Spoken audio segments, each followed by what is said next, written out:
એક દિવસ કુંતી માતાએ પાંડવોને કહ્યું કે સૌએ 11નો ઉપવાસ કરવાનો છે. ભીમે બહાના કાઢવા માંડ્યા કે એ ભૂખ્યો રહી જ ન શકે.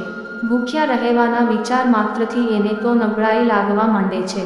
પરંતુ જ્યારે એને જાણ્યું કે ઉપવાસ કરવાના આગલે દિવસે લાડુ ખાઈ શકાય ત્યારે એ ઉપવાસ કરવા સંમત થયો.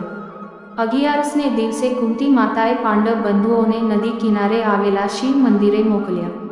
બીજા ભાઈઓ નાહીને મંદિર ગયા. ભીમને આળસ હતું એટલે એ નદીના પાણીમાં પડકું કરીને સૂઈ રહ્યો. ભીમના વિશાળ દેહથી પાણી રોકાઈ ગયું અને મંદિરમાં પ્રવેશવા લાગ્યું. પાર્વતીજીએ શિવજીને પૂછ્યું કે આવું કેમ? શિવજી હસવા લાગ્યા અને કહે કે આ તો મારા એક ભક્તની પૂજા કરવાની આવી રીત છે. શિવજીએ સાક્ષાત પ્રગટ થઈ ભીમના શરીરના એ ભાગને સ્પર્શ કર્યો જે ઉપરના પડખે હતો. શિવજીએ ભીમને વરદાન આપ્યું કે એના શરીરનો આ ભાગ વચ થઈ જશે. એક દિવસ દુર્વાસા મુનિ સ્વર્ગના રાજા ઇન્દ્રને મળવા સ્વર્ગમાં ગયા. ઇન્દ્રએ મુનિનો આદર સત્કાર કર્યો. દુર્વાસા મુનિ આંખો બંધ કરીને ઇન્દ્રના દરબારમાં બેઠા. સ્વર્ગની સૌથી સુંદર અપ્સરા ઉર્વશીએ નૃત્ય દ્વારા મુનિને ખુશ કરવા પ્રયત્ન કર્યો.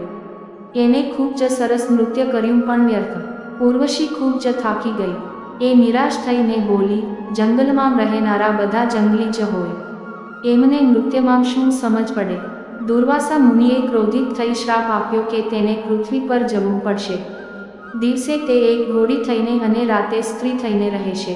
ઇન્દ્ર અને અન્ય સભાસદોએ ખૂબ વિનંતી કરી એટલે દુર્વાસાએ કહ્યું કે જ્યારે 3.5 વજ્ર ભેગા થશે ત્યારે તે સ્વર્ગમાં પાછી આવી શકશે. ઉર્વશી પૃથ્વી પર આવી ગઈ. તે દિવસે ઘોડી અને રાતે સ્ત્રી બનીને રહેવા લાગી. એક દિવસ દુર્યોધનના રાજ્યમાં આવેલ એક નાના પ્રદેશ સુંદીરનો રાજા ડાંગર શિકાર કરવા નીકળ્યો. અચાનક જ રાતે એના પર એક વૃક્ષ ઉપરથી હૂંફાળા આંસુના ટીપાં પડ્યા. એને ઉપર જોયું તો એક અત્યંત સુંદર સ્ત્રી રડતી હતી. ડાંગર રાજાએ એની સાથે લગ્ન કરવાનો પ્રસ્તાવ કર્યો.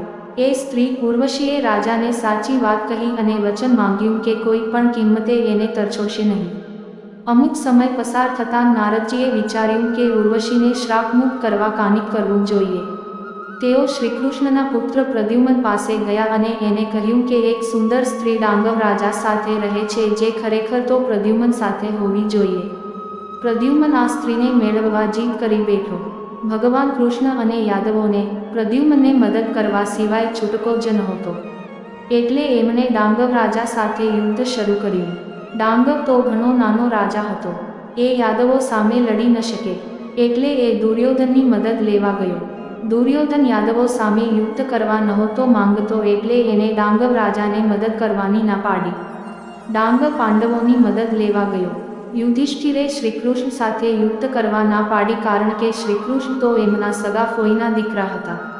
પરંતુ ભીમ તો એવું માનતો હતો કે એમની શરણે આવેલા ડાંગર રાજાને મદદ કરવી જોઈએ. એટલે છેવટે પાંડવો અને યાદવો વચ્ચે ભીષણ યુદ્ધ થયું. આ ભીષણ યુદ્ધમાં ઘણા યોદ્ધાઓ માર્યા ગયા. શ્રીકૃષ્ણે એમનું સુદર્શન ચક્ર કાઢ્યું તો પાંડવો શિવજીનું ત્રિશૂળ લઈ આવ્યા. બંને વજ્રના શસ્ત્રો આકાશમાં ટકરાયા. ચારે બાજુ આગ લાગી ગઈ અને લોકો ગભરાઈ ગયા. આ બે વજ્રને રોકવાનો કોઈ ઉપાય જ નહોતો. શ્રીકૃષ્ણે હનુમાનજીને બોલાવવાનું સૂચન કર્યું કારણ કે હનુમાનજીનું શરીર વગ્નનું હતું. માત્ર હનુમાનજી જ આ બે વજ્રને છૂટા પાડી શકે. હનુમાનજી કહે કે જો તેઓ આ બે વજ્ર સાથે નીચે પટકાય તો જમીન ફાટી જાય. આથી ભીમને જમીન પર આડે પડખે સૂવા કહ્યું. ભીમના શરીરનો જે ભાગ વજ્રનો હતો તે ભાગ આકાશ તરફ રહે એવી રીતે ભીમ સૂઈ ગયો. હનુમાનજીએ વજ્રના આ બે શસ્ત્રોને છૂટા પાડ્યા અને તેઓ ભીમના શરીરના વજ્રના પડખા ઉપર પડ્યા. આ સાથે જ 3.5 વજ્ર ભેગા થયા. સુદર્શન ચક્ર, ત્રિશૂળ, હનુમાનજીનું વગ્નનું શરીર અને ભીમનું અડધું વગ્નનું શરીર. આમ 3.5 વજ્ર ભેગા થતાં જ ઉર્વશી શ્રાપમુક્ત થઈને સ્વર્ગમાં પાછી ફરી.